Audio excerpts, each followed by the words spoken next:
Welcome to UC News, ucnewscanada.ca. The Canadian Crisis Response. I'm Dr. Dave. The Mayor and Council of Quinte West have launched an all-out attack on culture, Canadian culture, and multiculturalism, not just aiming to isolate and silence individuals, but aiming to completely quash and remove all unique cultures. Not just biased against immigrants, new and old, seeking Section 15 Charter rights and freedoms of non-discrimination, but directly against essential human rights to a healthy, multicultural society necessary for social, economic, and ecologic stability. Against a balance of personality types with diverse interests, essential for social development in crisis response and the meeting of essential human needs. Instead, the Mayor views a healthy cultural diversity of ways to live and work as a threat that must be stopped, replacing these with the imposed ideologies of an impoverished mind working against constitutional law founded on the principles of fundamental justice, aiming directly at destroying the economy and replacing legal government, leaving local residents questioning what country or agency the Mayor works for, removing all community work without explanation, announcing in sweeping policy that all Quinte residents are not allowed to connect with each other for the purposes of job creation, declaring that any citizen caught working to save their lives or create a healthy culture meeting essential human needs will be subject to fines, fees, stop work orders, and years of legal charges, designed specifically by the Mayor to immerse citizens in costly and complex struggles to attain their basic rights to healthy, normal society, already won in our Charter and already ruled on by the Supreme Court,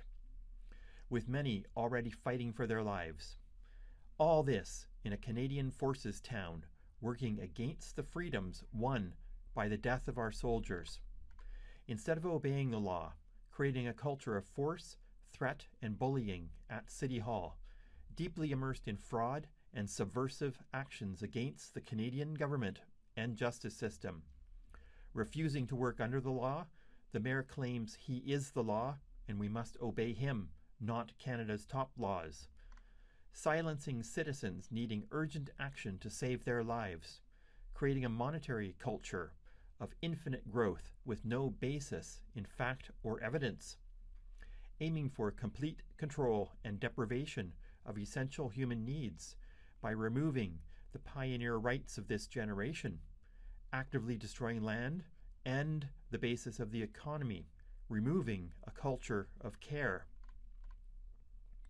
The Mayor and Council work consistently against our Canadian culture of care expressed in our Constitution Act,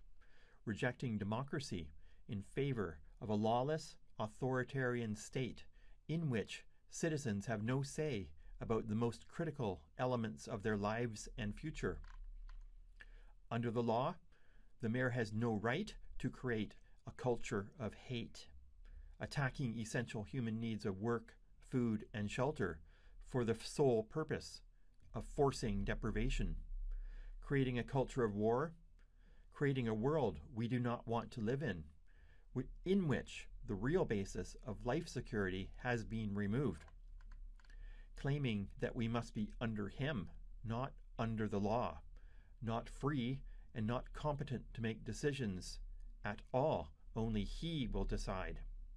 This deeply disturbed antisocial personality type characteristically aims to remove all critical rights and freedoms to life as a means of expressing their internal belief that people are the threat, rejecting all fundamental freedoms of choice and community, the direct result being that there is no place to go and nothing to do, all places to go having been removed, and we are not allowed to do anything. This being the war crime of not allowing community or involvement, not allowing market entry, removing places to work, creating strategies to stop people from growing food, removing all fundamental freedoms of independent development, these being the forces of human deprivation comprising the poverty creation plan of this mayor and council, saying we must pay taxes, but the means by which to do so have been removed. Removing the development rights of this new generation to start life, their pioneer right to shelter of their own devising, to grow food and start a business from scratch, replacing these with mechanisms of social slavery enacted throughout City Hall, characterized by impossible economic and regulatory barriers ensuring the harnessing of labor and forced wealth transfer to those that do not want to work. In saying that City Hall is an unlimited for-profit business, this deeply disturbed mayor has declared that the sole purpose of our lives is to work for him, yet this is not the meaning and purpose of our lives, forcing us to participate in a culture of pathological lying and idiotic incompetence that nowhere else in society is acceptable. Pathological means intent against life, with forced payments into collusional criminal code activities of fraud, theft, fraud affecting major markets. Millions of dollars are now missing that this mayor and council cannot account for. The money was supposed to be used to support life, liberty, and security of the person, understanding that all our work supports all workers in government. The mayor lives entirely on our social assistance, fully reliant on public benefit, but hating and aiming to completely deny public benefit, removing the reason we pay taxes. This is definitive mental illness. The removal of fundamental rights is an absence, an emptiness directly caused by emptiness of mind and fear of differences, resulting in a need to control everything, allowing no freedom, yet creating forced economic links for anomalous benefit, with nothing independent allowed unless the mayor and council make money at it, expressing in written policy hate of diversity of nature, people, cultures, and activities. We have inherent cultures of care for the land and ecologies, which the mayor, as a single person, aims to obliterate. We have religious cultures citing wisdom, knowledge, and understanding.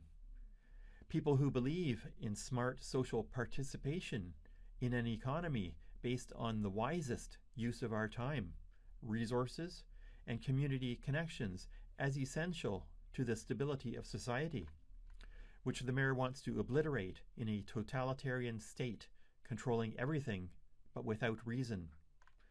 The separation of church and state being required to allow freedom of expression of independent activities, ideas, and cultures, whereas this mayor attacks freedom of religion, attacks churches to cripple their activities, aiming to take money from weddings, denying our equal constitutional authority under God to direct our country by principled care and justice, even if narrowly defined as human conscience. The mayor forces on us, without evidence, an imposed ideology of infinite exponential growth in which he is the main beneficiary, a culture of stripping everything from struggling citizens. Our lives and downtown destroyed. Our kids have no future here. Rejecting all other sane economics expressing care, already declared by the Supreme Court as essential to our lives and expressing our values. The burden of proof is on the person removing our rights, but the mayor refuses to speak, denying our fundamental communication rights, despite being legally obliged to this duty by sworn oaths of office, entirely unable to meet the rational connectivity test required as a basic competency of the role, and yet wants irrational connectivity taking actions to remove and deny all cultural, economic, and decisive rights critical to the functioning of our lives.